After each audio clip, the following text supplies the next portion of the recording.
para el desarrollo del Banco Interamericano de Desarrollo.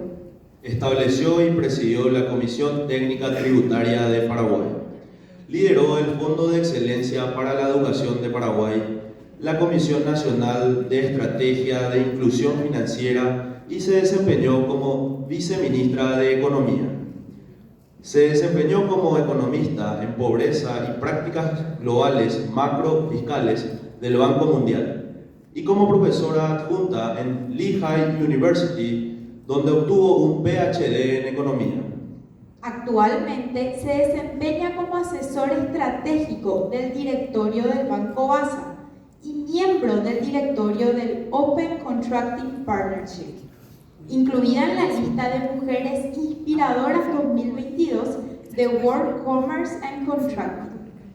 Recibamos una vez más con un fuerte aplauso a la doctora economista Lea Jiménez con su disertación denominada Coyuntura Económica y Principales Desafíos de Corto y Mediano Plazo. Muchísimas gracias, realmente estoy muy entusiasmada de estar acá. Muchas gracias por la presentación, vicedecano, un placer, autoridades de la universidad, profesores, directores, estudiantes, economistas. Realmente un honor para mí poder compartir esta noche con ustedes, así que estoy muy agradecida por la invitación. Muchas gracias, Natalia, por animarte a escribirme. Así que estoy acá gracias a esa invitación. Estoy muy contenta porque me parece demasiado importante hablar y conversar con ustedes al respecto de la situación económica, la coyuntura, y con quién mejor que hablar con los economistas de esta hermosa ciudad. Realmente impresionante manejando hasta acá, ver lo que es la infraestructura, las mejoras que han habido, pero así también hay algunos aspectos donde desde el punto de vista de nuestro país tenemos que seguir conversando y seguir trabajando para empujar nuestro país hacia adelante. Yo les voy a contar un poquito al respecto de la coyuntura económica y dado que nuestro país es realmente un país muy abierto desde el punto de vista económico, una economía pequeña relativamente que depende un poco de la oferta y de la demanda internacional, es imposible para nosotros ignorar, digamos, lo que es la situación global para poder entender también nuestra coyuntura local. Entonces, el punto de partida de la presentación va a ser un poquito eso, va a hablar al respecto de cuál es la coyuntura global. Y luego vamos a pasar un poquito más a nuestra situación local, para entender el todo, ¿verdad? Porque es demasiado importante, somos orgánicos, dependemos del resto del mundo, entonces es importante entender esas conexiones. Y al mismo tiempo tenemos que entender también cuál fue el punto de partida del año en el que estamos. El año pasado, el 2021, cerrábamos un año muy positivo dentro de todo, ¿verdad? Después de la pandemia. Si bien se esperaba que el crecimiento llegue al 5.5 a finales del 2020, solamente llegó a 4.3 por factores que vamos a analizar más adelante. Pero así también fue un crecimiento positivo, algo que estábamos realmente, el famoso rebote que estábamos esperando. Y al mismo tiempo, a finales del año teníamos unas expectativas muy grandes al respecto de lo que iba a traer el 2022. Desde el punto de vista del 2022 decíamos vamos a crecer positivamente, esperábamos que desde el punto de vista agro todo se iba a comportar normalmente, pero al cruzar el año quedamos realmente sorprendidos porque Madre Naturaleza nos demostró que era otro el escenario, ¿verdad? Perdimos gran parte de la producción agro. Por otro lado, desde Ucrania y Rusia nos sorprendieron también con un conflicto bélico que impactó de manera importante a todo el mundo y por supuesto también a Paraguay. Y finalmente también el precio, los precios en general que siguieron subiendo, pero en particular el precio de combustible que vino a golpear de manera muy fuerte a todas las economías, pero particularmente al bolsillo de las personas. Entonces ese fue el escenario cambiante en el que nos encontramos al inicio del año. Y un poquito también el punto de partida. Y empiezo con esta frase, ustedes seguramente conocen a Jerome Powell, que es el presidente de la Reserva Federal de Estados Unidos. Y acá decimos, ¿y por qué nos importa lo que dice Jerome Powell? A todo el mundo le tiene que importar lo que dice Jerome Powell, porque hoy día, en marzo, la Reserva Federal de Estados Unidos habló al respecto de subir lo que es la tasa de política monetaria de la Reserva Federal de Estados Unidos. ¿Qué significa eso? Eso significa que va a incrementarse el costo del financiamiento a nivel global, es decir, el dólar va a estar más caro. Y para países en desarrollo como el nuestro y para todo el mundo en general, esto es un factor demasiado importante. Cuando la Reserva Federal toma una decisión de esta magnitud, todas las economías del mundo empiezan a moverse. Y acá vemos lo que es desde el punto de vista económico. La primera barra, me voy a acercar un poquito porque es difícil de ver, la primera barra en cada caso, en cada uno de Estados Unidos y las demás regiones, nos muestra lo que fue el crecimiento. Este es el rebote que vimos todos a nivel global el 2021. Y las siguientes barras, la segunda, la tercera y la cuarta, no se ve muy bien, pero lo que nos muestra es lo que era la expectativa de crecimiento acá en octubre, la expectativa de crecimiento en enero de 2022 y la expectativa de crecimiento ya en abril de 2022 para el año 2022. Es decir, las expectativas de crecimiento a nivel global empezaron a caer, fueron en picada, se desplomaron, ¿verdad? Porque nos encontramos con estos factores que mencionaba anteriormente. Y para peor, de alguna manera, lo que vemos también es un escenario mucho más desafiante porque los países a nivel global y en particular en Paraguay se encuentran hoy maniatados, decimos nosotros, desde el punto de vista de la política monetaria y la política fiscal, que son las principales herramientas que tenemos para afrontar las crisis que a veces nos golpean. Desde el punto de vista de las economías avanzadas, que esta línea azul, vemos un incremento. Acá lo que nos muestra es el crecimiento que hubo entre el 2019 y la actualidad en términos del endeudamiento en relación al PIB. En todos los países vemos un crecimiento importante. Las economías avanzadas, que son capaces de prestar más, ¿verdad? Porque tienen mejores condiciones económicas, incrementaron y acolchonaron y amortiguaron el choque con endeudamiento. Ahora, el caso de Paraguay fue bastante fuerte desde el punto de vista del crecimiento de la deuda. ¿Qué es lo que vemos acá? Esto es el año 2018. Cuando consideramos el crecimiento de la deuda entre el 2018 y lo que es actualmente el 2022, hubo un crecimiento de 77% acá.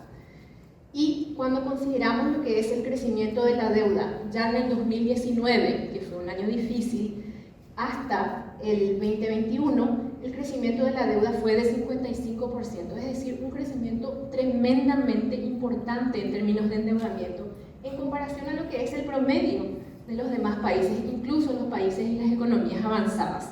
Es decir, fue realmente un momento donde de alguna manera todos estuvimos de acuerdo de que la cosa iba a estar difícil en el 2020 y era importante amortiguar el choque con endeudamiento.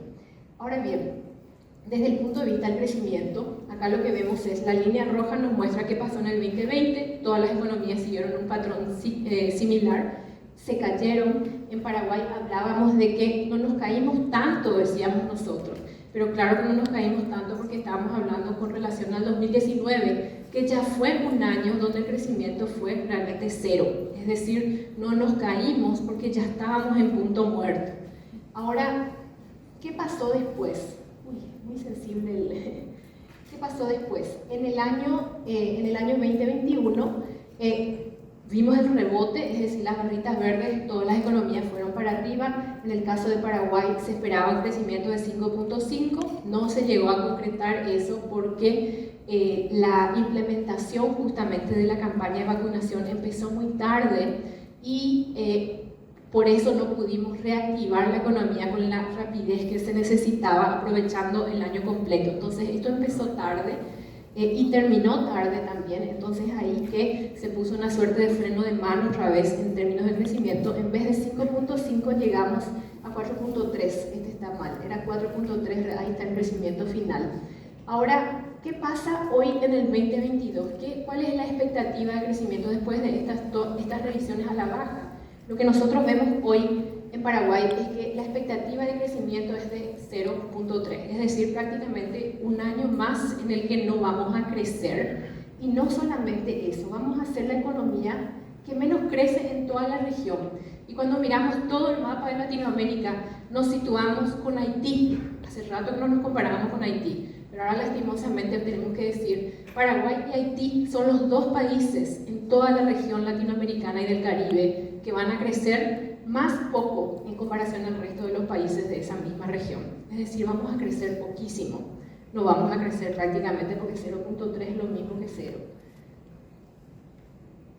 Entonces esa es la situación. Ahora, ¿qué pasó? Nosotros básicamente cuando llega la pandemia en el 2020, febrero del 2020, es como que apagamos la luz, se apaga la luz y después en febrero de 2022, este año, volvimos a prender la luz, es decir, apagamos la luz en el sentido de que la economía se puso en punto muerto y recién en febrero de este año es que retomamos ese punto de partida. La economía fue en picada y rebotó de vuelta recién en febrero del 2022, es decir, perdimos 2 años de crecimiento por la pandemia. ¿Y qué es lo que vemos acá? Esto es un poquito poner en el contexto regional para después ubicar los datos que les voy a mostrar más adelante. Desde el punto de vista del PIB per cápita, que es un indicador que nos habla respecto de cómo crece la capacidad de compra de las personas dentro de la región. Acá vemos una barra, esto es un índice que nos muestra con respecto al año 2014, el crecimiento del PIB per cápita en la región fue cayendo y recién en el año 2024 más o menos vamos a ver que volvemos a retomar el punto de partida en el 2014. Es decir, es toda una década perdida en términos de crecimiento per cápita. Esto mismo pasó en la década anterior porque recuérdense que hubo una crisis en el 2008, la crisis financiera, y esa crisis hizo también que Latinoamérica pierda 10 años de crecimiento. Vamos a ver que en Paraguay se dio algo similar en esta parte del periodo. ¿Y qué pasó? Cuando vemos el crecimiento global que cayó de manera importante, más o menos el 80% de la caída del crecimiento global se da por la caída de la expectativa de crecimiento en 2 países, Estados Unidos y China. No importa qué país sea uno o de qué país seamos, lo que pasa en Estados Unidos y lo que pasa en China en términos de política termina impactando al resto del mundo. En el caso de Estados Unidos, que es una economía tremendamente saludable, lo que vimos acá es que la economía se empezó a recuperar, fue una de las economías en desarrollo que más creció el año pasado y también tiene una expectativa de crecimiento razonable, si bien está también cayendo, pero también bastante razonable en el contexto actual. ¿Y qué hizo que esta economía se mueva? Fue básicamente el consumo privado, es decir, una economía saludable donde las personas, los individuos, el gasto de las personas es un motor importantísimo de crecimiento. Entonces acá vemos lo que es eso, ¿verdad? Esto hizo que esta economía empiece a reactivarse de manera importante. Luego acá lo que vemos también es el índice de producción industrial, rebotó de vuelta, esto es la pandemia, rebota y vuelve más o menos al nivel del punto de partida, y lo mismo vemos desde el punto de vista del comercio minorista, por supuesto con una pendiente mucho más alta. ¿Qué es lo que significa eso? Esto va de la mano con lo que es el consumo, es decir, un país donde la clase media pujante empuja realmente el crecimiento y es un motor importante en cuanto a la generación del PIB. Pero ¿qué pasa también en Estados Unidos? En Estados Unidos ellos tuvieron un paquete fiscal muy importante que se llamaba Build Back Better. Ese Build Back Better se retiró de las estimaciones, ya no existe hoy y es por eso que se espera que caiga un poco el crecimiento, digamos. Pero al mismo tiempo también la Reserva Federal bajó las tasas de política monetaria, inyectó muchos recursos al sistema y esto hizo que se genere un nivel de inflación muy alta. Este es el nivel de inflación más alto que ha visto Estados Unidos en los últimos 40 años. Es decir, hace 40 años que Estados Unidos no ve este nivel de inflación. Y al mismo tiempo, este número 2 es la expectativa de inflación que tiene Estados Unidos. Es decir, su objetivo de inflación es 2. Hoy está en 8.3, que es un poquito mejor que 8.5 que tuvo el mes anterior, pero 8.3 para Estados Unidos es prácticamente más de 4 veces su tasa de inflación esperada, digamos, en un año normal. Acá vemos lo que significa la tasa, no les mencioné acá lo que dice otra vez nuestro amigo Jerome Powell.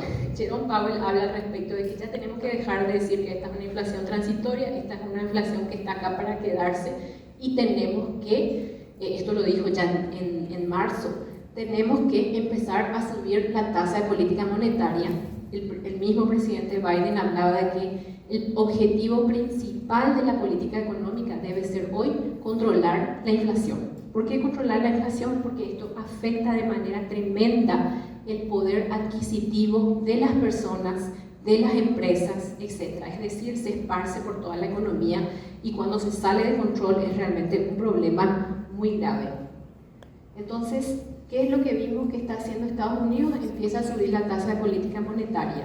¿Y cuál es la relación que existe entre lo que es el precio del dólar, digamos, ¿verdad? El de XY nos habla respecto de lo que es el dólar, que es un commodity también, y cómo se relaciona, por ejemplo, con el precio de la soja. Y acá vemos una relación inversa, es decir, cuando el dólar sube, el precio de la soja baja en términos relativos.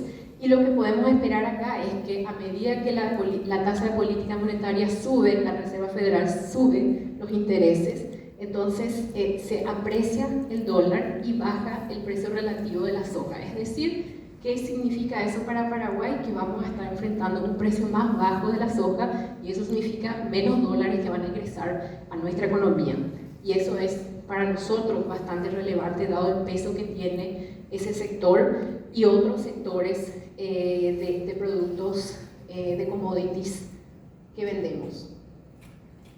Acá vemos la situación de China. China también tuvo una rebaja importante, como les decía, conjuntamente con Estados Unidos representa más o menos el 80% de la caída en términos de expectativas de crecimiento. China era un país que crecía en 2 dígitos hace una década, estaba acostumbrada a ese nivel de crecimiento. Esto fue bajando, en 2021 llegó a 8.1, que ya no era un crecimiento tan bueno para ellos, pero digamos que estaba bien. Hoy se espera que crezca a 4.8, es decir, para China, un país gigantesco que tiene que levantar a mucha gente de la pobreza y convertirse en un país con una clase media pujante también, 4.8 es una recesión. Entonces, lo que vemos en el caso de China es bastante diferente al caso de Estados Unidos, pero el resultado final es el mismo. En China en particular, también hay una situación bien específica en el mercado inmobiliario, que decimos, ¿por qué nos importa el mercado inmobiliario? Sí nos importa porque finalmente el mercado inmobiliario está altamente endeudado, el crecimiento de ese mercado disminuyó de manera significativa, se desaceleró de manera importante y esto va a significar menor demanda de muchos productos y también de muchos commodities, que finalmente también va a impactar en la demanda de productos que nosotros producimos, como la soja y otros que exportamos a estos países. Entonces, en ese sentido, vamos a ver también un impacto de estas dos economías gigantes en nuestros países. Y luego llegamos a Brasil. Brasil también tuvo, desde el punto de vista de la expectativa de crecimiento, hoy se espera que crezca a 0.8. Está mejor que Paraguay, pero bastante mal para un país como Brasil. Lo que sorprendió bastante en el caso de Brasil es que en los últimos trimestres del año, acá estos 2 trimestres en rojo, básicamente empezó a entrar en lo que se llama una recesión. 2 trimestres consecutivos de crecimiento negativo significan recesión. Y a esto se suma el nivel de inflación que les voy a mostrar en el siguiente gráfico. En el caso de Brasil, que está altísima, 10.5, más o menos similar. El último mes está un poco más de 11. Entonces lo que vemos es esta estanflación. O sea, ustedes conocen esa terminología, significa que tienen un nivel de inflación muy alta y un nivel de crecimiento negativo. Se conjugan 2 factores muy negativos y se entra en una situación de estanflación. Y sin embargo, Brasil sí empezó a subir su tasa de política monetaria de manera mucho más agresiva. Lo que Brasil no hizo tan bien fue lo que hizo desde el punto de vista de la política fiscal. En el caso de Brasil, más o menos a mitad del año, el presidente Bolsonaro, anticipando que este iba a ser un año político, tomó algunas decisiones de política poco acertadas. Por ejemplo, ellos, digamos que rompieron el techo fiscal, se dice, o sea, decidieron que el presupuesto del 2022 iba a ignorar el techo fiscal, y cuando se toma este tipo de decisiones en un país como Brasil, esto finalmente termina impactando de manera importante en los mercados internacionales. Es decir, como decimos en economía, no hay almuerzo gratis. ¿Y qué pasó en Brasil cuando se toma esa decisión a mediados del año y se envía ese presupuesto y se aprueba finalmente un presupuesto con los techos fiscales rotos, vamos a decir? Acá lo que se ve es una caída importante en lo que es la bolsa de valores de Brasil, se cae de manera tremenda, es decir, los mercados reaccionan a esta decisión política que se tomó en Brasil, una decisión política que no es buena en el contexto económico actual. Por otro lado, también reacciona, este es el spread de riesgo de Brasil, que empieza a subir de manera importante, es decir, los mercados dicen alarma, ¿verdad? Acá se han tomado decisiones de política pública que son muy políticas en el contexto de una elección que se viene. Y finalmente, acá vemos también la relación entre el dólar y el real se deprecia con relación al dólar. Entonces, esto es lo que vemos en Brasil. Luego vamos a Argentina. Argentina es un caso, por supuesto, bien particular, rompe todos los esquemas. Es un país que hace más o menos 50 años vive con un déficit fiscal. Es un déficit que lo financian finalmente imprimiendo monedas, ¿verdad? Imprimiendo papeles. Lo financia el Banco Central. Y eso hace que Argentina tenga que convivir con un nivel inflacionario abismal, gigantesco. Acá este año se esperaba, de acuerdo al gobierno argentino, esperaba que la inflación llegue a 30%. En este momento, este gráfico va hasta diciembre solamente. A diciembre tenían una inflación de 53, casi 54%.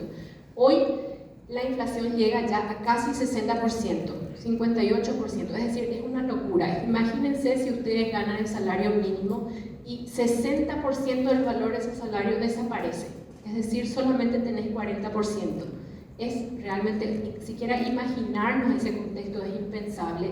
Y este es el resultado de un país que no se toma en serio la política macroeconómica. Estas decisiones de política macroeconómica son demasiado importantes y finalmente terminan impactando de manera fuerte a toda la economía y, por supuesto, como siempre sabemos, impacta de manera más importante a la gente que tiene menor capacidad de reacción ante estos choques. ¿Qué significa menor capacidad de reacción?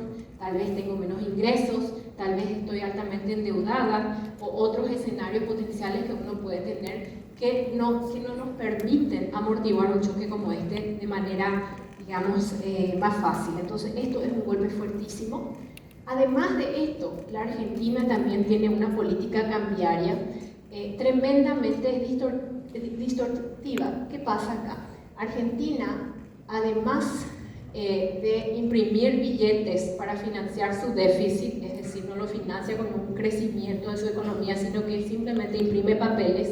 ¿Y qué pasa a medida que se imprimen los papeles? El valor del dinero desaparece, ¿verdad? Entonces, además de eso, ellos tienen una política cambiaria que realmente, tengo que decir, y pido disculpas si hay algún hermano argentino, pero es realmente una locura, porque tienen prácticamente 15 diferentes tasas de cambio, dependiendo del sector en el que trabajan, ¿verdad? O sea, es una cosa que no se puede creer. Imagínense las oportunidades, entre comillas, de arbitraje que se generan, de la diferencia cambiaria que se generan en una economía como esta. Y además de eso, Argentina tiene un tipo de cambio que es el cambio oficial. Digamos, en enero de 2022 estaba en 107, ¿verdad? Pero este tipo de cambio oficial también lo llaman el tipo de cambio fantasma, porque nadie accede a este tipo de cambio. Es un tipo de cambio benchmark, es un estándar, digamos, pero realmente nadie tiene acceso. Y finalmente lo que termina pasando es la gente transa en el mercado negro de dólares, que lo llaman el blue. Y el blue es 100% más alto, es decir, duplica a lo que es la tasa oficial, la política oficial, política cambiaria oficial. ¿Qué significa eso? Se genera un tremendo espacio de arbitraje y de tomar ventaja de esa diferencia cambiaria para hacer, por ejemplo, generar, por ejemplo, contrabando, lastimosamente, hacia países como el nuestro, ¿verdad? Que estamos relativamente mejor. Y podemos hablar un poquito más de eso, cómo se da. Pero la política argentina termina impactando y teniendo salpicones muy negativos en nuestra economía. Y vamos a mirar un poquito más de eso más adelante. Finalmente acá lo que vemos es que Paraguay es, en este periodo donde tengo cifras comparables, febrero de 2022, era el segundo país con el nivel de inflación más alta. Hoy creo que tenemos un poco más inflación que Brasil. Brasil, recuerden que aplicó, digamos, empezó a subir las tasas de política monetaria de manera más importante. Además de esto vemos,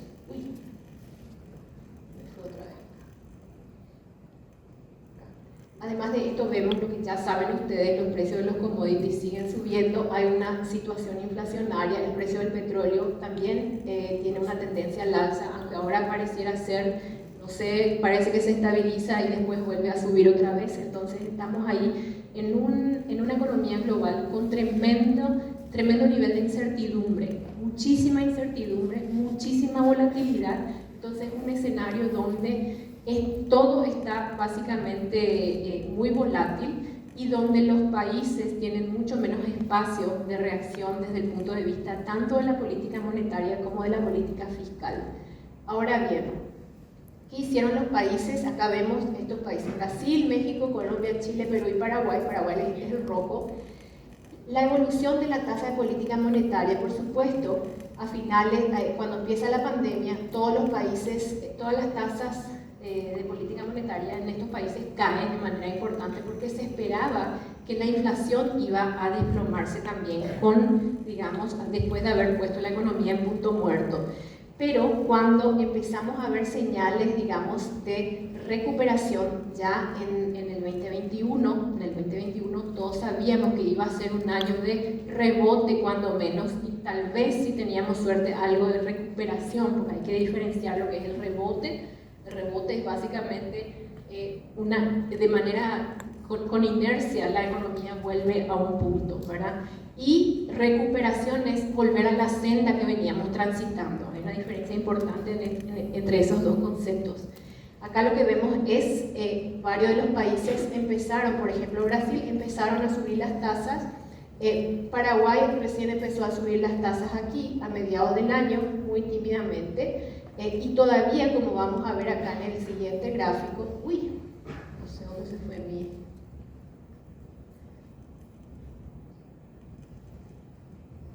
este gráfico lo que nos muestra, no sé si es el sí, este gráfico es muy interesante porque lo que nos muestra es la tasa de política nominal menos la inflación interanual. Esa es la tasa de política monetaria real, es decir, cuando descontamos la inflación, cuánto realmente es la tasa. Y acá lo que vemos es que el único país que en este periodo de datos comparables que tengo, más reciente, el único país que tenía una tasa de política monetaria real positiva era Brasil. El resto de los países continuaba con una tasa de política, Paraguay no era la excepción lastimosamente, continuaba con una tasa de política monetaria negativa.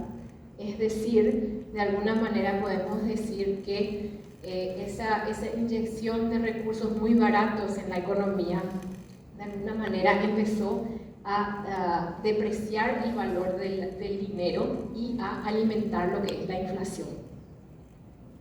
Acá vemos un gráfico que puede ser un poquito confuso, pero lo que nos muestra es el rango de la tasa de política monetaria en el periodo 2015-2018, donde digamos que las cosas eran más o menos normales.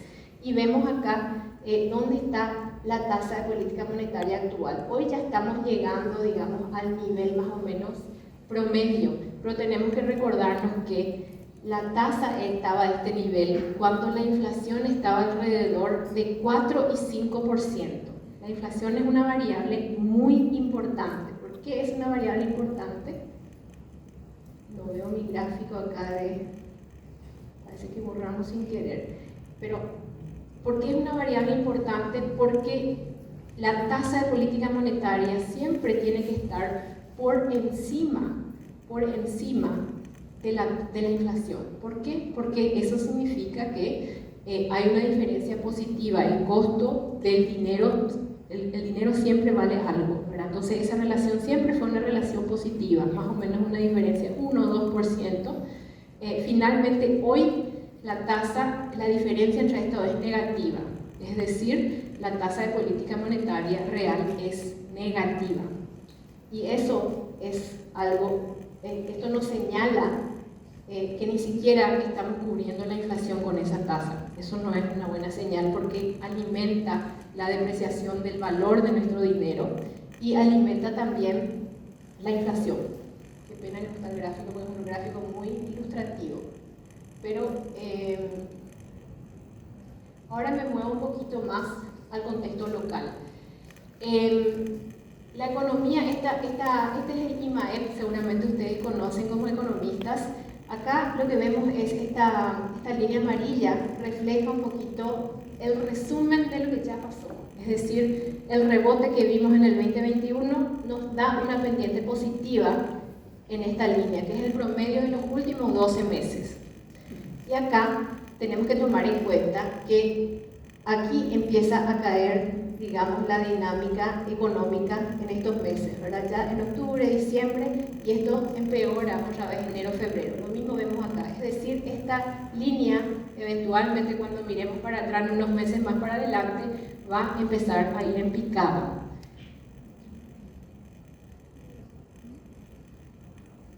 Desde el punto de vista de la inflación, esto es un poquito, hoy está ya en más o menos alrededor de 12%, y cuando miramos la inflación de los alimentos es muchísimo más alta, está alrededor del 19%. Y cuando miramos la inflación de los productos que hacen a la canasta más básica, alimentos, vestimenta, educación, vivienda, combustible, esto llega más o menos a un paquete de una tasa alrededor de 25%, es decir, 25% menos en términos de capacidad de compra de las personas. O sea, una inflación de 25% para una familia de 2 personas con un niño, que uno de los padres trabaja, que enfrenta una inflación de 25%, esa familia va a tener que tomar decisiones importantes al respecto de dejar de comer, dejar de comprar, dejar de consumir, porque 25%, una cuarta parte de sus ingresos han desaparecido por culpa de la inflación. Entonces esas son cosas que tenemos que tomar muy en cuenta cuando analizamos cuál es el impacto de todo esto en un país como Paraguay. Y acá vemos, esto es un indicador que nos dice cuál es la difusión de la inflación. Y la difusión de la inflación fue subiendo. En un año normal esto es más o menos 40%, es decir, cuando sube la inflación esto afecta más o menos al 40% de los productos que hacen al índice de precio del consumidor. En la situación actual esto está arriba, casi llegando a 60%. Estaba en 50 y algo, está llegando casi 60%, es decir, el 60% de los productos de la canasta básica han sido afectados por la inflación. Eso es bastante fuerte. Esto es más de 15 puntos porcentuales. ¿Y qué significa todo esto? Lo que acabamos de decir. Cuando miramos lo que ha sido la evolución del ingreso promedio real en Paraguay, comparando al año 2018, 2019, 2020 y 2021, y también va a ser el 2022, vemos una caída tremenda en términos del poder adquisitivo de las familias. El valor real del ingreso ha caído de manera muy importante. Y esto, así como veíamos a nivel regional, vamos a perder una década de crecimiento.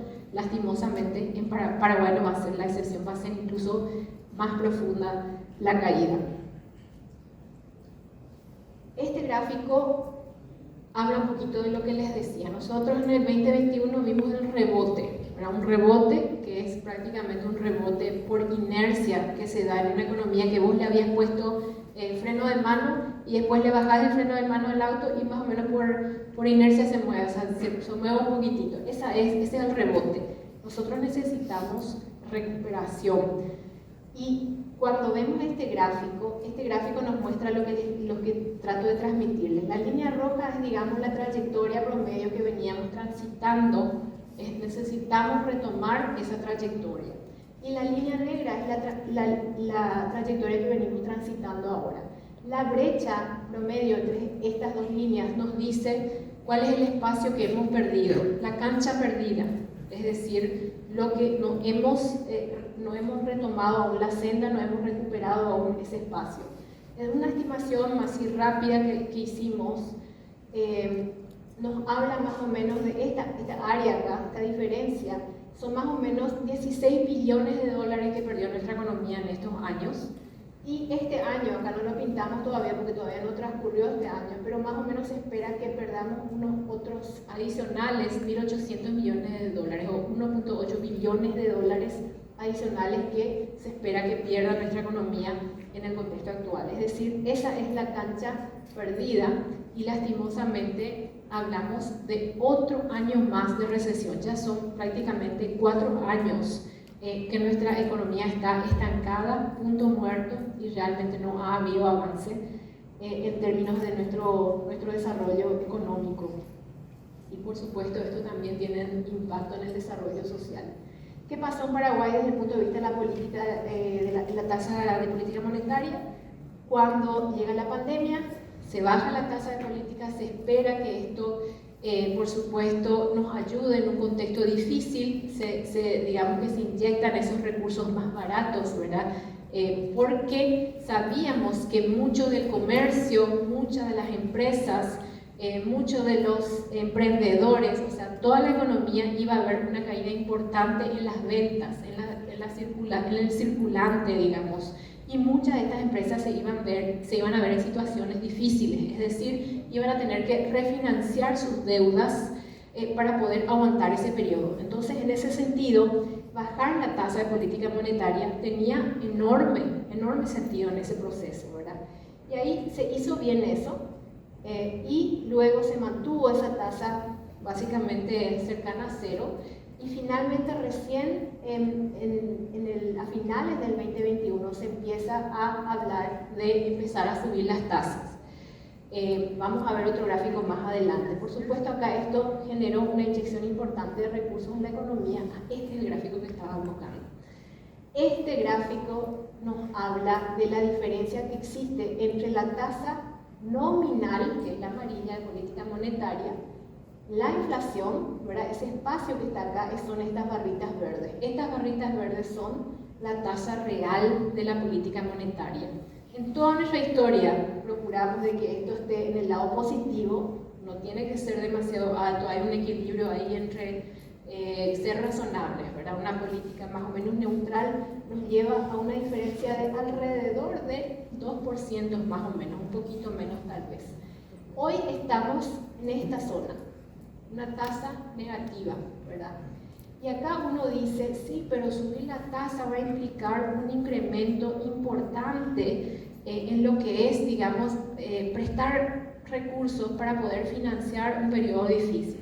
Es cierto, pero no subir la tasa también va a empezar a carcomer, digamos, la productividad de las empresas a través de otros mecanismos. Por ejemplo, a medida que sube la inflación y se habla al respecto de subir los salarios porque el poder adquisitivo de los trabajadores ha caído, ahí también se termina golpeando de manera mucho más directa, mucho más rápida a toda la población, pero en particular al sector productivo. Entonces, no importa que otra vez en la economía sabemos no hay almuerzo gratis, y lo que el Banco Central tiene que hacer, el rol central y el objetivo número 1, objetivo constitucional del Banco Central, es mantener la inflación dentro del rango de los objetivos que se fijan, controlar la inflación de manera a asegurar que el poder adquisitivo de las personas se mantenga en un nivel razonable, que las personas no se vayan empobreciendo como pasa en Argentina, por ejemplo, de manera muy dramática. Entonces, esa es la responsabilidad. El Banco Central también tiene una responsabilidad central de mirar un poco más hacia adelante. Es decir, el Banco Central es como una institución, por supuesto, se ocupa de la política macroeconómica y su responsabilidad no es facilitar el crecimiento del desarrollo necesariamente. Sí tiene que contribuir a eso, pero su responsabilidad principal es de mantener la inflación en un rango razonable. Y esto lo tiene que hacer de manera proactiva y lo suficiente, tiene que anticipar las dinámicas. Vamos a hablar un poquito más de esas dinámicas al final, sumando todo lo que venimos conversando. Acá hay un ejemplo, en el año 2013 hubo un choque importante en los precios, una subida que empezó a prender la lucecita roja de alarma, ¿Y qué hizo el Banco Central en ese periodo para anticiparse a lo que esto iba a significar? Para evitar que esto se salga completamente del rango, inmediatamente el banco empezó a subir la tasa de política monetaria en un par de meses de manera muy significativa. Y esto hizo que, ¡boom!, esto vuelva a entrar, que se porte bien la inflación, ¿verdad? Trajeron a la inflación de vuelta dentro del rango razonable. Pero acá el Banco Central no puede dudar al respecto de cuál es su rol. Ese es su rol principal, porque no hacerlo en el mediano plazo termina simplemente cobrándonos más caro un poquito más adelante. Acá vemos también, cuando miramos lo que es la política cambiaria, nosotros antes del 2011, utilizábamos la política cambiaria para de repente conservar el poder adquisitivo, creíamos que. En algún momento se definió, porque hubo mucho seguimiento a la política monetaria, mucha investigación, no solo en Paraguay, en otros países de la región, en el mundo, y se definió que la mejor política para mantener una inflación estable es generar una institucionalidad alrededor de lo que son las metas de inflación. Es decir, el Banco Central se enfoca en metas inflacionarias y su herramienta principal para llevar adelante la política es la tasa de política monetaria. Entonces, nosotros dejamos de hacer este tipo de cosas. Acá, ¿qué pasa? Este gráfico nos muestra las depreciaciones anuales, ¿verdad? Y acá nos muestra Paraguay, que es la línea amarilla, y nos muestra los principales países en América Latina, que más o menos enfrentan una situación similar a la nuestra.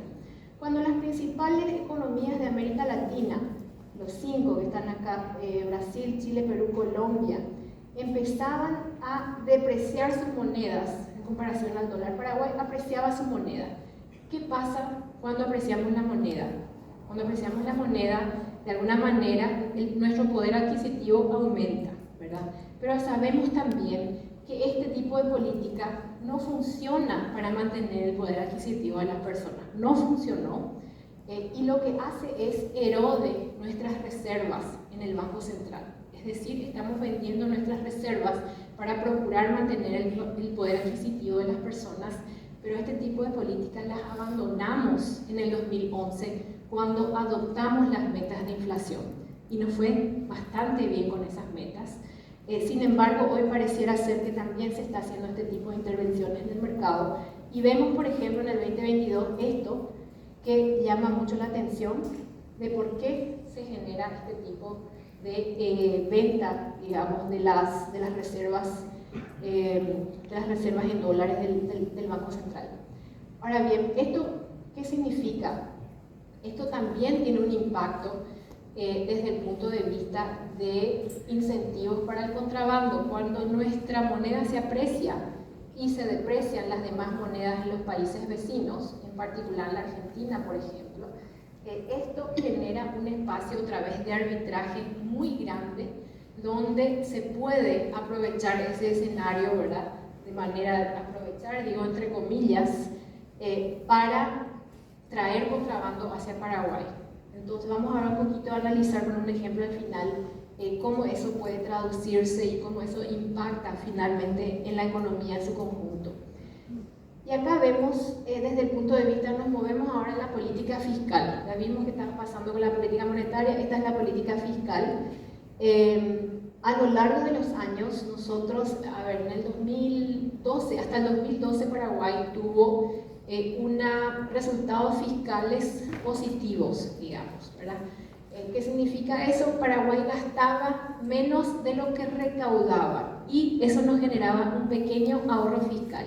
Lastimosamente ahorramos, no invertimos eso en inversión de capital, en infraestructura, en las infinitas necesidades que tenemos, y en el 2012 un Congreso lamentablemente decide incrementar el salario del sector público, y hoy en ese momento no sabíamos exactamente cuánto iba a significar. Hoy sabemos que ese incremento de una vez que se dio en el 2012 significó 40% de incremento de salarios, no un chasquear de dedos en el Congreso.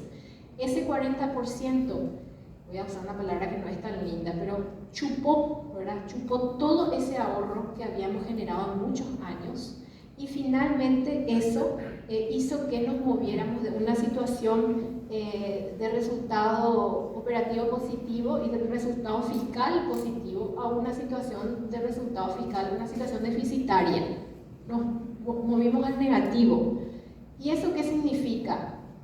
Más o menos en ese periodo se tuvo que definir, Paraguay tiene una regla de administración financiera que nos dice, nosotros no podemos utilizar gasto corriente para financiar, no podemos utilizar endeudamiento para financiar gasto corriente. Lamentablemente esa decisión del Congreso nos llevó a un escenario donde teníamos que violar nuestra regla de administración financiera y es ahí que nos tocó reestructurar el gasto público, ¿verdad? Reestructurar de manera importante, hacer recortes, mover, recortar y pegar, de manera a que otra vez podamos volver a enmarcarnos en lo que son nuestras leyes tan importantes de administración financiera del Estado. Y eso hizo que más o menos entre el 2013 y el 2018 volvamos a una situación donde si bien teníamos un déficit, ese déficit no era para financiar gasto corriente. El 100% del déficit, y esto no les estoy inventando, pueden entrar a las páginas y mirar estos datos, el 100% de ese déficit era utilizado para pagar básicamente infraestructura, el financiamiento de inversión de capital, que es lo que más necesita nuestro país. Y ustedes son economistas, ustedes saben que el endeudamiento no es un enemigo, el endeudamiento es bueno cuando ese dinero lo invertimos bien. Es igual que tener una tarjeta de crédito. ¿Para qué utilizamos ese crédito?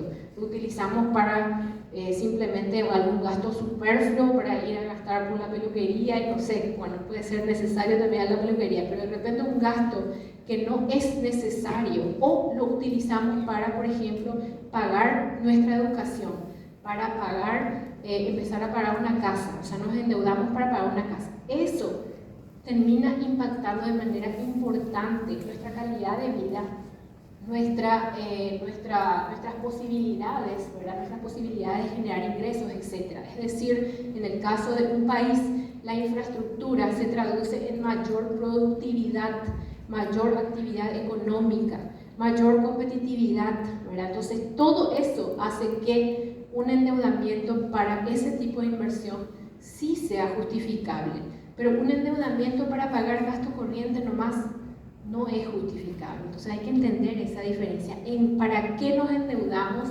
y en qué estamos gastando ese dinero que prestamos. Es clave. Y en este contexto actual, lastimosamente volvimos a una situación donde el gasto corriente está siendo utilizado, el endeudamiento está siendo utilizado de manera muy fuerte todavía hoy para financiar gasto corriente.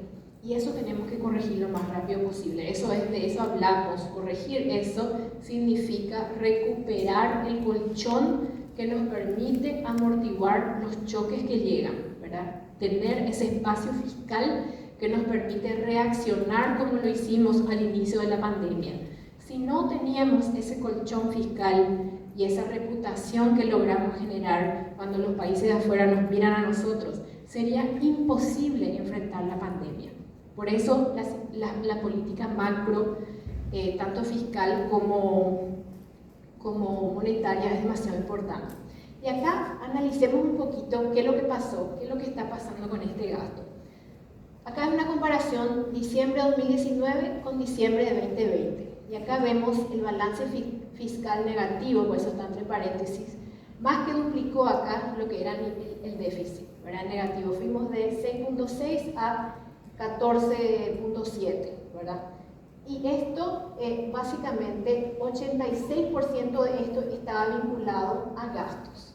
De ese 86%, gastos corrientes eran más del 57%. Y gastos de capital, que es inversión, era más o menos 22%. Excelente, durante el 2020 necesitábamos endeudarnos porque sabíamos que iba a caer la recaudación y necesitábamos tener recursos para financiar todo tipo de cosas en salud y también en términos de programas sociales. Entonces acá decíamos, adelante con esto porque el país necesita un poco de oxígeno. Ahora, ¿qué pasó en diciembre de 2020 en comparación a diciembre de 2021?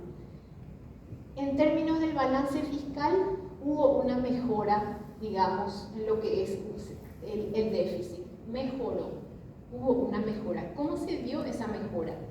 Esa mejora, cuando vemos acá gastos totales, no se dio porque bajamos el gasto corriente.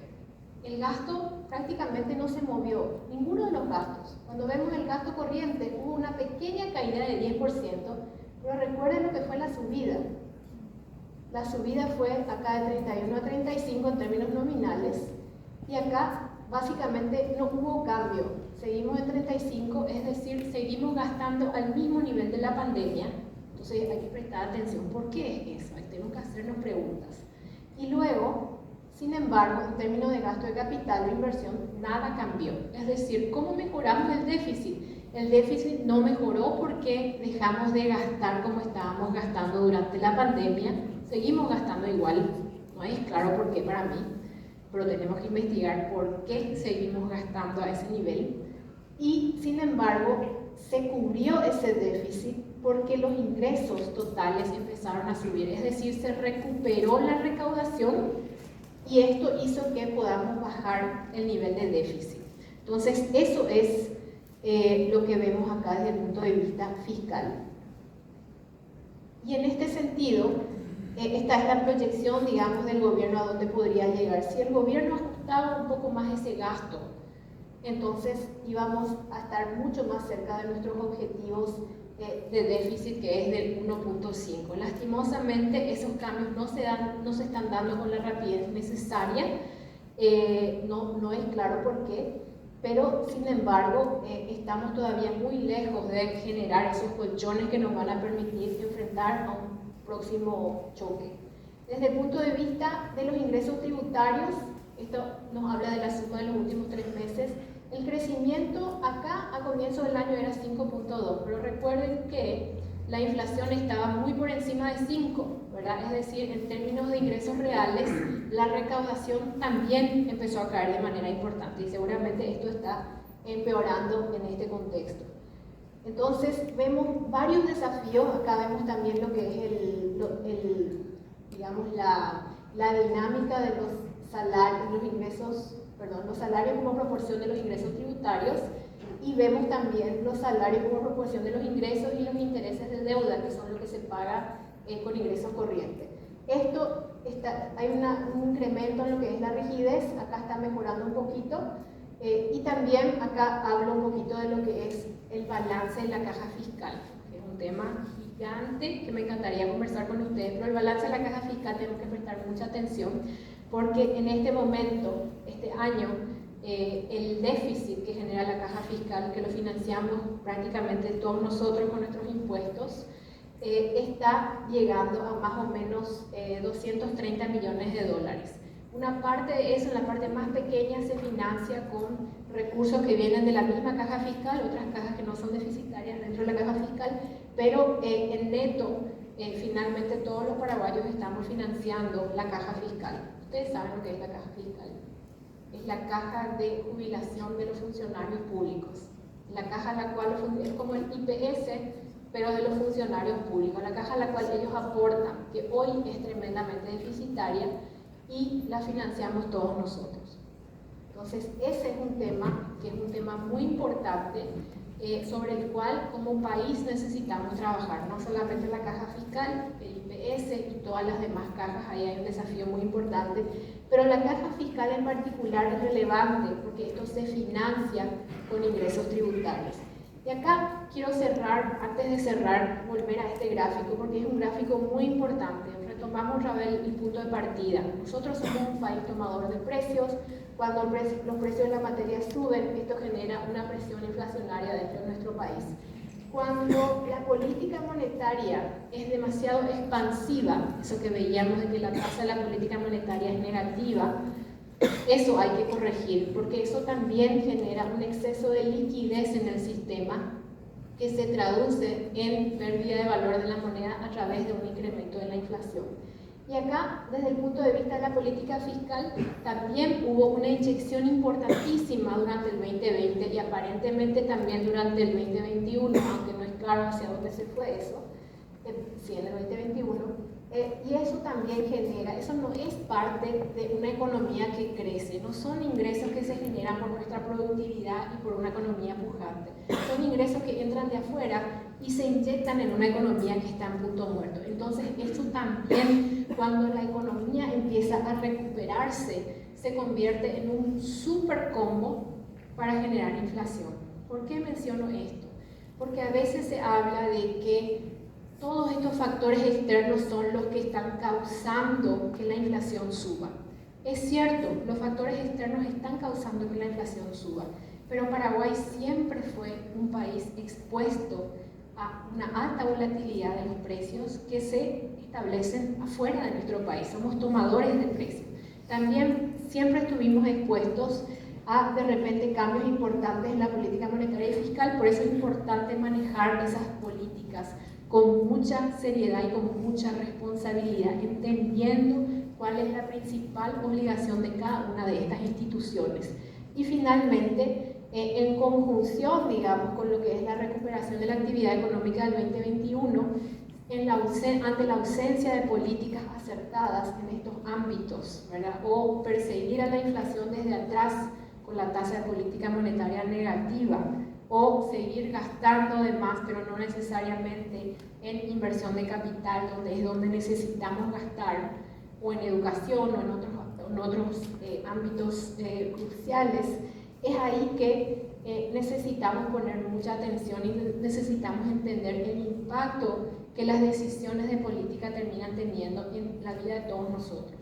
Un ejemplo muy interesante que se vincula también al contrabando, que es como una mala palabra que no queremos mencionar, pero de la cual sí tenemos que hablar. Es justamente un tema que estuvo muy en boca de todos hace unos meses, que era el tema de la producción de huevos en nuestro país, ¿verdad? Nosotros teníamos 60 granjas productoras de huevos. 40 granjas productoras de huevos quebraron, salieron del mercado. Es decir, de 40 granjas dejaron de producir huevos en nuestro país. ¿Qué significa eso? Eso significa que 40 de esas empresas ya no están generando empleo. Eso significa que 40 de esas empresas ya no están aportando al fisco. ¿Y por qué quebraron esas empresas? Esas empresas quebraron porque hubo un incremento importante en el precio del maíz, que es lo que alimenta a las gallinas, etc.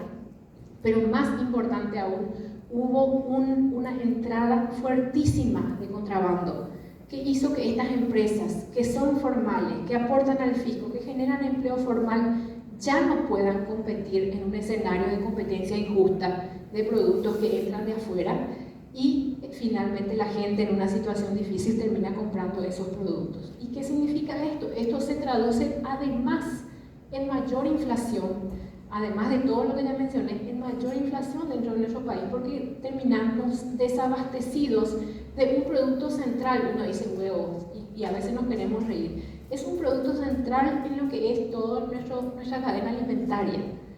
Entonces, estos temas no son temas menores, y en unir esos puntos y entender el funcionamiento y el impacto que tiene la política macroeconómica, fiscal y también monetaria en nuestro día a día es demasiado importante. Y el trabajo y el estudio que están haciendo ustedes hoy es demasiado importante, porque necesitamos muchos ojos en esas decisiones que se van tomando todos los días y que a veces, sin darnos cuenta, nos vienen a morder a todos, ¿verdad? Nos vienen a golpear el bolsillo de manera importante a todos, pero en particular a la gente que menos tiene y a la gente que tiene menos capacidad de afrontar este tipo de choques. Entonces, sigan estudiando. Es demasiado importante que ustedes y que nuestro país tenga cada vez más gente preparada, cada vez más gente que hable al respecto de estos temas, que entienda a profundidad estos temas y que defienda nuestra soberanía acá, ¿verdad? En el sentido de necesitamos políticas públicas bien hechas, necesitamos gente bien preparada al frente de las instituciones y necesitamos que todos los paraguayos sean contralores de esos procesos de toma de decisiones que se dan todos los días. Es demasiado importante. Yo me quedo ahí, acá están las conclusiones, pero básicamente simplemente resume mucho de lo que ya conversamos. Muchísimas gracias a todos.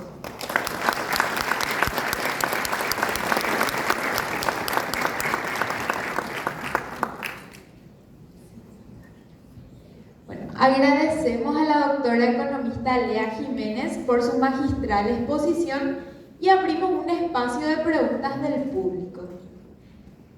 Por favor, levanten la mano y la compañera le estará acercando el micrófono.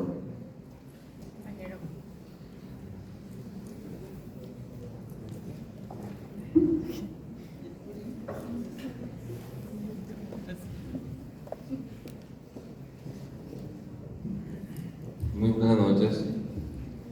Doctor, yo quiero hacer una consulta referente a la política monetaria. Estos días el Banco Central aumentó la tasa de la política monetaria y sabemos que eso encarece el precio del dinero. Eso genera no incentivar la inversión y nosotros necesitamos empleo, necesitamos industrializar las materias primas, etc. Entonces, desde el punto de vista de usted, ¿cuál sería la política pública que se podría generar, hablando microeconómicamente, para la generación de empleo? Porque sabemos que al ser más caros los precios del dinero genera estancamiento, fluctuación, etc. Así que quiero saber por tu opinión. Gracias. Muchas gracias por la pregunta, se me fue la presentación. Pero excelente pregunta. Dos cuestiones ahí. El rol central de la política monetaria es mantener el valor, el poder adquisitivo de los agentes económicos, ¿verdad? A través de esa herramienta que tiene, que es la tasa, que impacta finalmente el nivel de inflación. Como yo mencionaba anteriormente, hay este gráfico acá. Es cierto lo que dice usted al respecto de lo que es qué significa subir la tasa. Pero hay que entender que la tasa que vemos y que va subiendo es una tasa política monetaria nominal, ¿verdad? Es un número nominal, no está ajustado por la inflación. Entonces, desde el punto de vista de la tasa real, que es finalmente lo que monitoreamos siempre y lo que realmente las empresas también toman en cuenta para tomar sus decisiones, hoy vemos que el dinero sigue siendo, no encuentro mi gráfico, pero era ese gráfico que le estaba buscando, el dinero sigue estando relativamente barato para lo que es el contexto local. Y esto es una realidad acá en Paraguay, sigue siendo también una realidad en Estados Unidos. Es por eso que hoy el Banco Central tiene que aplicar esas subidas para empezar a realmente activar esa musculatura que le permite controlar la inflación. Y como yo mencionaba anteriormente, el no controlar la inflación, ¿verdad? Puede ser que hoy sea más simpático no subir la tasa, pero unos 2-3 meses hacia adelante, que es lo que ya vemos hoy, cuando la inflación se dispara, finalmente te termina saliendo más caro el incremento salarial que uno tiene que pagar, el incremento de otros costos que se van también desarticulando y impactando negativamente en la productividad de las empresas y los agentes económicos. Es decir, es un balance muy fino donde tenemos que entender, no encuentro mi gráfico, pero es un balance muy fino donde tenemos que entender el rol de cada una de las instituciones. Y cuando usted habla al respecto de cómo hacemos para reactivar la economía, ¿verdad? En este contexto en el que estamos, otro año más de falta, digamos, de crecimiento, ausencia de crecimiento, vamos a decir, hay políticas que se pueden aplicar, incluso instituciones generalmente muy conservadoras como el Fondo Monetario están abogando porque los países que tienen capacidad de maniobra, espacio de maniobra, apliquen ciertas políticas temporales. Por ejemplo, hace poco se discutía un subsidio al combustible, ¿verdad? Y ese subsidio al combustible supuestamente iba a ayudar a que todos enfrentemos un combustible más barato. Pero cuando vos mirabas cómo realmente se iba a implementar eso, no era claro cómo eso iba a terminar impactando a la gente común y a dónde exactamente iba a estar dirigido ese subsidio. Y finalmente luego se entendió que ese subsidio iba a ir a cierto espacio económico, ciertos sectores, pero no iba a realmente terminar impactando el precio que los paraguayos comunes pagamos cuando ponemos gasolina en el auto. Entonces, eso se paró, por suerte, pero ahí se hablaba de una inyección de 100 millones de dólares que iba a desaparecer así, chasquear de dedos. También se habló durante la pandemia de subsidiar el desempleo, digo yo, porque es subsidiar a la gente que quedó desempleada, darle un subsidio para que puedan aguantar. Pero en otros países se están aplicando políticas que lo que hacen es subsidiar el empleo, es decir, subsidiar la productividad. Estas son políticas de corto plazo, pueden durar, por ejemplo, un año difícil. Entonces el gobierno dice, para que no caiga a pedazo el empleo, para que no suban las tasas de subempleo, que es lo que nos dice está pasando en nuestra economía, de acuerdo a las últimas estadísticas que publicó el INE, para que las empresas sigan generando empleo formal.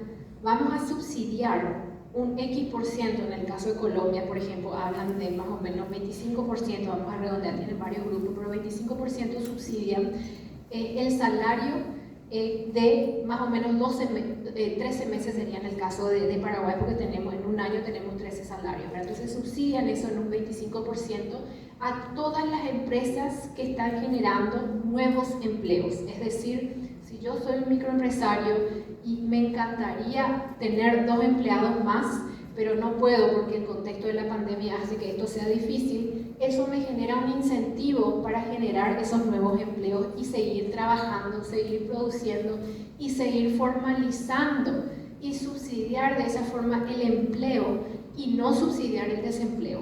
Que hay una diferencia conceptual muy importante ahí, porque se generan, como en economía sabemos, debemos de generar los incentivos adecuados para que los comportamientos sean adecuados. ¿Verdad? Si generamos el desempleo, la gente después va a esperar y decir, no, yo ahora estoy recibiendo esta platita mientras que estoy desempleado, mejor me quedo nomás con esto porque la opción que tengo hasta ahora no es lo suficientemente buena. Entonces, al revés, hagamos que esa persona salga a trabajar, tenga un empleo digno, sea formal, contribuya también su patrón a la jubilación, digamos, tenga acceso a cobertura de salud, al mismo tiempo que la economía sigue trabajando. Ese tipo de políticas se pueden aplicar en este contexto.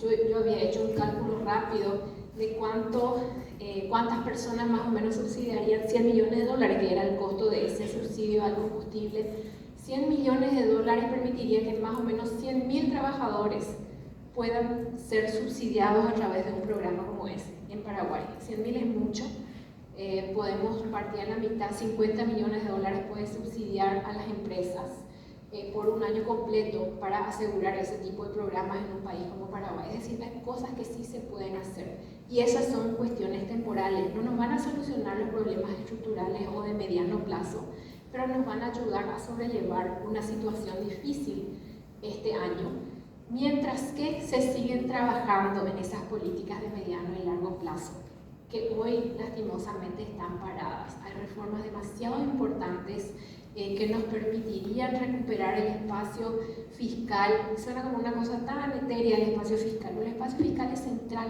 porque es ese espacio que nos permite tener espacio de maniobra, que nos permite implementar políticas económicas, más todavía en un contexto donde se necesita reactivar la economía. Entonces, por ejemplo, la reforma del servicio civil es clave, la reforma de compras públicas es central. Esas reformas van a permitir un mayor control del gasto, van a permitir cerrar muchos espacios en las tuberías rotas que existen hoy en el sector público en lo que respecta al gasto. Cuando Hacienda pasa recursos a las instituciones y las instituciones empiezan a gastar, imagínense una cañería que está totalmente agujereada, como va perdiendo el agua por todos lados. Eso es lo que tenemos hoy a través de nuestro sistema actual de compras y de abastecimiento del sector público, podemos llamarlo, que es mucho más allá del trabajo que hace la DMSP solamente, sino el trabajo que hacen todas estas unidades de adquisición de bienes y servicios en el sector público. Hay que cerrar esos agujeritos y ahí nosotros, sin incrementar impuestos, podemos recuperar de manera importante recursos que nos permiten gastar en áreas tan necesarias como salud, como educación, como programas sociales, como inversión en infraestructura. Entonces ahí es que es importante entender el rol de cada una de las instituciones. El Banco Central, en mi opinión, tiene que seguir aumentando las tasas hasta un nivel donde empezamos a estabilizar el nivel, lo está retomando otra vez ahora. Hubo un espacio entre diciembre y enero donde no pasó nada, lamentablemente, y es ahí que se dispara la inflación más de lo que debía ser. Trato de explicar esta vez diciendo, si es que eso no se daba y anticipamos, estábamos un paso adelante, esto iba a permitir que cuando viene el choque de Ucrania no estábamos ya en un nivel de inflación de 8, sino que íbamos a estar en un nivel de inflación de tal vez 5, tal vez menos o tal vez alrededor de 5. Entonces el punto de partida de la subida iba a ser menor y el golpe iba a ser menor. Ese es el rol del Banco Central, anticiparse a estas dinámicas económicas que sabemos siempre terminan dándose. No es algo que dice para dónde va a ir, más o menos tenemos una buena idea de qué va a pasar con estas dinámicas, como mostrábamos en ese gráfico simple al final, ¿verdad? Entonces, desde ese punto de vista, entiendo, esa es una preocupación a veces, y a veces se genera también tal vez una preocupación exagerada al respecto de la subida de las tasas, porque hoy las tasas siguen estando bajas en relación a lo que ha sido nuestro histórico, el promedio histórico, más todavía si es que consideramos la tasa real de política monetaria, que es finalmente lo que importa.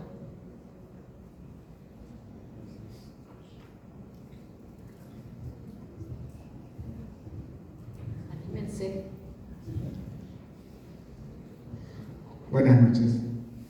Sí, ¿qué piensas sobre... Se habla mucho de que bajar los impuestos ayudaría a que haya más inversión. ¿Qué tanto eso es una verdad o una realidad en experiencias de otros países? Buena pregunta. Eso de decir experiencia de otros países es clave, ¿verdad? Porque cada país tiene un sistema tributario muy diferente. Yo escuché varios analistas que decían, acá podemos aplicar lo mismo que se hizo en Uruguay, que bajaron las tasas de impuesto a alimentos, impuesto a no sé qué, impuesto a esto, pero Paraguay ya tiene unas tasas Uruguay tiene unas tasas altísimas en comparación a Paraguay, en todo el sistema tributario. Entonces, para ellos bajar las tasas, como son tan altas sus tasas, de repente tiene algo de sentido, porque tal vez disminuye el precio de alguna manera, y porque hay espacio para bajar. Pero un país que cobra 5% de impuesto a los alimentos, no hay demasiado espacio de maniobra, y el impacto que tiene eso en el bolsillo del consumidor final es ínfimo. Lo que sí impacta el bolsillo del consumidor final es la inflación. Entonces, podría ser una política en países donde las tasas son altas. Esto podría ayudar temporalmente a decir, vamos a desactivar estos impuestos por un periodo, pero en un país como Paraguay, que se caracteriza, a pesar de que siempre nos quejamos de los impuestos, pero se caracteriza por tener niveles impositivos bajísimos, no es algo recomendable en nuestra situación. Más todavía mirando la caja, mirándole al cajero, la situación ahí ya es bastante preocupante, y podría esto, en vez de ayudar a ese que necesita una ayuda, que la ayuda va a ser, como digo, bajar de 5 a 2.5 o a 0 incluso, no va a tener mucho impacto en una familia, pero sí, como un todo, va a tener un impacto gigante en el fisco. Entonces no es recomendable.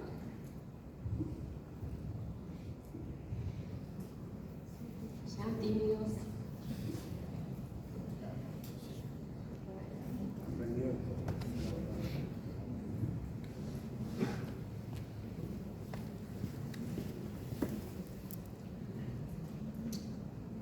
Bueno, buenas noches. Antes que nada, felicitaciones por la exposición. Creo que nos diste una muy buena de lo que es la política monetaria y un poco de lo que es la política fiscal. Realmente, como está diciendo el profesor, yo también soy profesor aquí, hay una disyuntiva entre lo que puede hacer el gobierno, sino, porque si aumentamos mucho las tasas de la política monetaria, afectaría la parte de inversión, y entonces eso generaría menos empleo, menos ingresos y menos consumo. Ok, interesante. El otro, la identidad del otro es que pasa si tenemos una política monetaria como la tenemos ahora, que genera inflación, ¿verdad? O tiene una presión inflacionaria. Entonces, ¿pero qué sucede con Estados Unidos, por ejemplo, ¿verdad? Estados Unidos tiene así un sistema que genera muchos subsidios, ¿verdad? En esta pandemia daba $2.000, $3.000 como si nada, ¿verdad? Y nos generó ese aspecto inflacionario, y por eso no se refleja en los tipos de cambio. Tenemos un tipo de cambio donde el dólar esté muy bajo, tenía tendencia a bajar, pero normalmente se mantuvo, ¿verdad? Entonces, una de las preguntas es, ¿cómo hacer para validar un sistema que tengamos crecimiento? Porque estamos hablando de Paraguay entre los últimos, o sea, no está funcionando el sistema político económico que tenemos, ¿verdad? O sea, la política monetaria no está dando los frutos que nosotros necesitamos, porque siempre estamos hablando de Paraguay los últimos, en educación, en salud, en todo, infraestructura, el sistema de compra también es deficitario en todas las instituciones. Entonces eso genera que tengamos que tomar medidas políticas o mucho más agresivas o tomar un tipo de control. Y el otro aspecto que me preocupa también es el déficit fiscal, ¿verdad? Que había mencionado al último.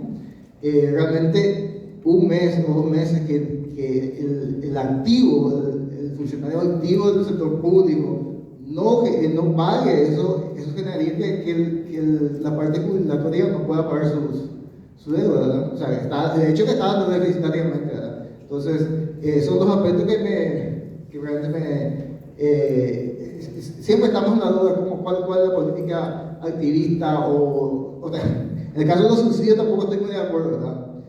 El subsidio no ha funcionado ni aquí, ni en la China, ni en la... O sea, subsidiar ya sea a los funcionarios, al sector privado, público, lo que sea, siempre no ha funcionado. Bueno, muchas gracias. Muchas gracias. Excelentes puntos. A ver, el primer punto al respecto de qué pasa en Estados Unidos, ¿verdad? Al respecto de la política monetaria y cómo ahí de alguna manera se recuperan de manera diferente. Varios factores realmente impactaron lo que es la situación actual en Estados Unidos. Recuérdense que Estados Unidos también en el medio de la pandemia pasó por un proceso político muy importante, ¿verdad? El cambio de gobierno entre el presidente Trump y el presidente Biden. También ahí se soltó, digamos, lo que era la política monetaria. Las tasas estuvieron prácticamente a cero y las tasas reales casi negativas en Estados Unidos. Pero lo interesante es que, a diferencia de un país pequeño como Paraguay, Estados Unidos financia las subidas de la tasa de interés con todo el mundo. Es decir, todos nosotros terminamos pagando esas tasas de interés más altas. En cambio, un país como Paraguay, cuando las tasas suben, esto simplemente está impactando a nivel local. Es decir, Estados Unidos es demasiado diferente, es imposible compararnos con ellos en ese ámbito particular en lo que respecta a su moneda.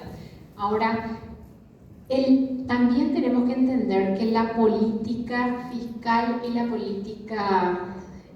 la política monetaria no son las únicas políticas. Está también la política económica y está también la política, digamos, diplomática que hace Paraguay. Es decir, es un conjunto de políticas que hacen que el país genere credibilidad, no solamente hacia afuera, sino también internamente al respecto del manejo de las políticas públicas en general.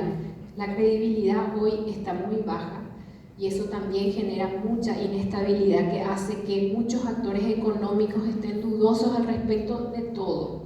Pero también tengo que decir, desde el punto de vista de la tasa, como procuré explicar en esta presentación, el Banco Central tiene ese rol central. Estando hoy la tasa de política monetaria persiguiendo a la inflación desde atrás, es algo realmente hace rato no lo vemos, ¿verdad? Es algo que debíamos haber anticipado un poco más rápidamente esa dinámica económica que la pintaban muy bien esas 4 pelotitas que apuntaban hacia el tema de la inflación. Es decir, teníamos que haber anticipado eso un poco antes, y esto nos iba a permitir que el punto de partida de la subida sea mucho más bajo. Le estoy hablando de la inflación. Es decir, hay cosas que no se hicieron tan bien. Yo estoy de acuerdo con usted, no soy fanática de los subsidios de ninguna manera, pero hay subsidios que sí funcionan, que son los subsidios que están focalizados y se sabe exactamente a dónde van. Subsidio al combustible así sin saber no funciona. Subsidio, por ejemplo, cuando comparamos los 2 tipos de subsidios que mencionaba, uno es el subsidio que se había dado durante el proceso de la pandemia, que se decía a todos aquellos que quedaban sin empleo y estaban anteriormente, eran empleados formales, vamos a darle un subsidio. Ese es un subsidio al desempleo. Yo hablaba de un subsidio al empleo. Todos estos subsidios deben tener una fecha clara de expiración. No deben ser subsidios permanentes, porque eso no es sostenible, no es positivo, no es bueno, no genera los incentivos adecuados. Pero en una coyuntura como la que enfrentamos actualmente, un subsidio temporal que permita enfrentar esta situación y que genere los incentivos adecuados para formalizar, para generar todavía empleo, sí tiene sentido. Entonces, cada contexto hay que analizar bien qué tipo de incentivos estamos generando a los actores económicos y cómo eso se va a traducir, cuánto impacto va a tener eso y cómo se va a traducir, digamos, en la toma de decisiones de los actores económicos. Entonces, hay que analizar con mucho cuidado. Hay subsidios y hay subsidios. Hay algunos que son más lindos y unos que son más feos. Y después, un tema clave para la reactivación económica es entender que vamos a tener que correr nomás.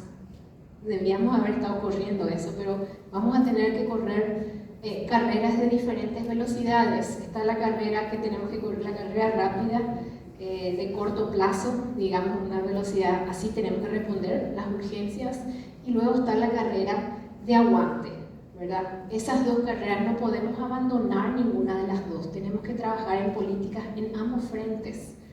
Y lo que yo siento hoy es que no hay una visión clara al respecto de cuál es la política económica de Paraguay, ni de hacia afuera, ni de hacia adentro, ni por los costados. Entonces, hay una ausencia de política pública proactiva, no solamente desde el punto de vista del ámbito fiscal y monetario, sino en diversos ámbitos donde no es claro cuál es el objetivo, ni siquiera es claro cuál es la política, menos todavía el objetivo.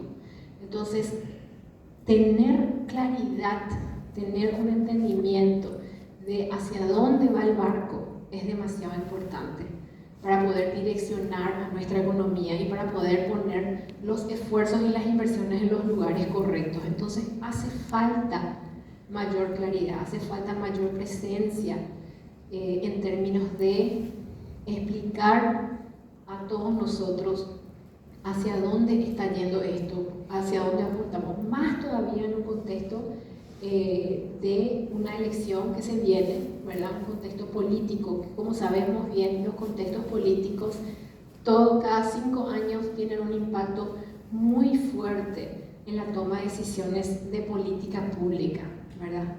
Entonces, me parece a mí que tener un capitán al frente que está liderando políticas públicas con claridad es demasiado importante. Y eso creo que hace una diferencia grande en términos de cómo salimos a flote en una situación como la que estamos viviendo actualmente.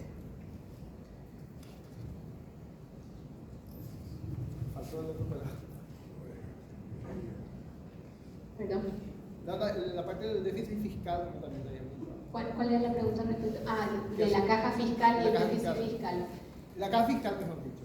Sí, la caja fiscal, ahí la pregunta es, ahí hay muchas preguntas, ¿verdad? La caja fiscal, como todas las cajas en Paraguay, no tienen un regulador. No tienen regulador y tienen problemas importantes, principalmente IPS y caja fiscal, en términos de la sostenibilidad. IPS puede esperar un poquito más tal vez, pero a la vuelta de la esquina le espera una situación deficitaria, ¿verdad? La caja fiscal ya está hoy en una situación deficitaria.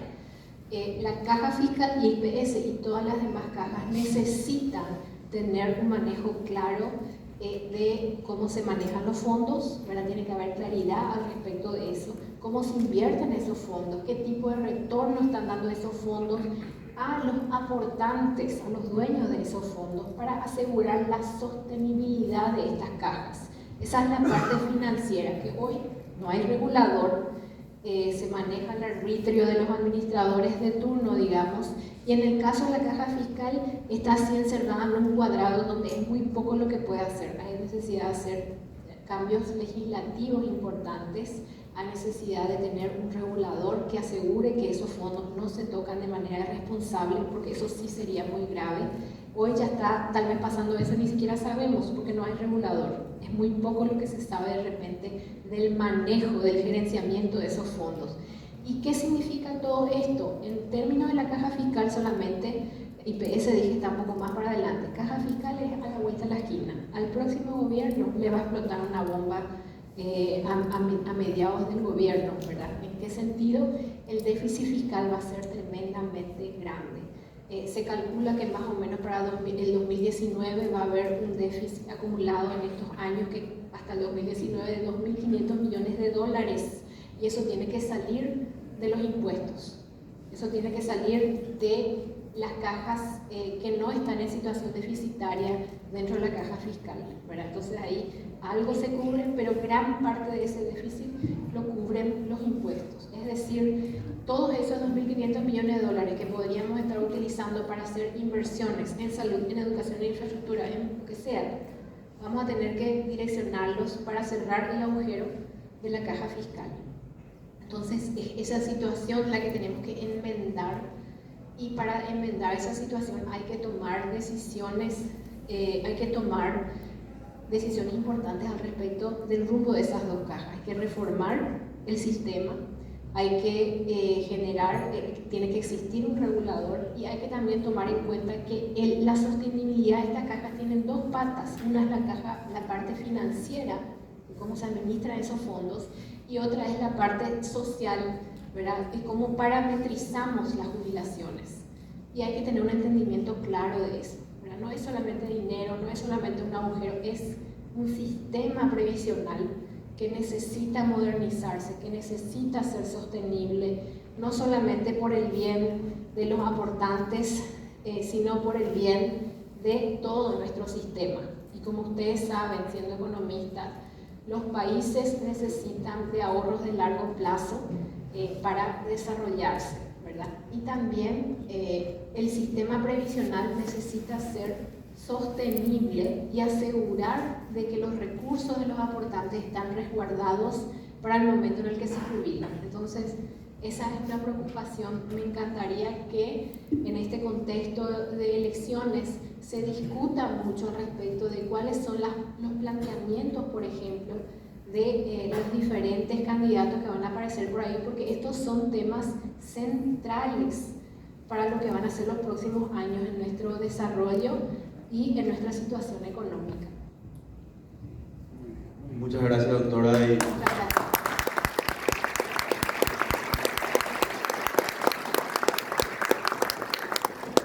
De esta manera damos por concluido el espacio de preguntas.